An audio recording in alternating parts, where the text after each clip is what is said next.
എൻ്റെ വീഡിയോ ഒരുപക്ഷെ ഈ ഉമ്മ കൂടി കാണുകയാണ്, അല്ലെങ്കിൽ ഉമ്മമാര് കാണുന്നുണ്ടെങ്കിൽ നിങ്ങൾ മനസ്സിലാക്കേണ്ടത്, നിങ്ങൾക്ക് മരുമക്കളെ സഹിക്കാൻ കഴിയത്തില്ല എങ്കിൽ, നിങ്ങളുടെ മക്കൾ സ്വന്തം പെൺമക്കളല്ലാത്ത ഒരു പെൺമക്കളെ നിങ്ങൾക്ക് അംഗീകരിക്കാൻ കഴിയത്തില്ലെങ്കിൽ, നിങ്ങളുടെ മക്കളെ വലിയ ചൂരൽക്കൊട്ട ഉണ്ടാവും. അത് മേടിച്ചിട്ട് ആൺമക്കളെ അതിൻ്റെ അടിയിലോട്ട് കയറ്റുക, എന്നിട്ട് 4 കോഴിമുട്ട അതിൻ്റെ അടി വെച്ച് കൊടുക്കുക.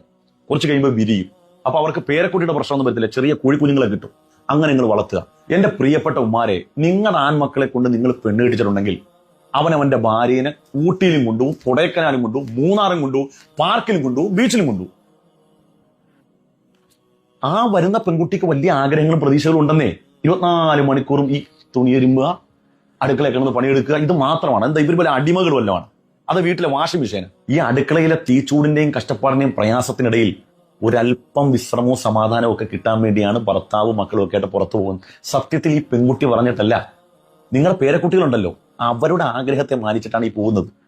കാരണം അവരുടെ കൂട്ടുകാരികളും ഒക്കെ ആയ അവരുടെ സൗഹൃദ വലയത്തിലുള്ളവരൊക്കെ പുറത്തു പോവുകയും വാപ്പമ്മമാരെയൊക്കെ ആയിട്ട് കളിച്ചിരിയും, അവര് പാർക്കിലും ബീച്ചിലും ഒക്കെ പോയി, അതുപോലെ തന്നെ അവര് സ്വിമ്മിംഗ് പൂളിലൊക്കെ കുളിക്കുന്നതൊക്കെ അവര് ഫോട്ടോ ഒക്കെ എടുത്ത് സ്റ്റാറ്റസ് ഇടുമ്പോൾ നമ്മുടെ മക്കൾക്കൊക്കെ ആഗ്രഹം ഉണ്ടാവും, നമ്മുടെ ചെറുകിടാങ്ങൾക്ക് ആഗ്രഹം ഉണ്ടാവും.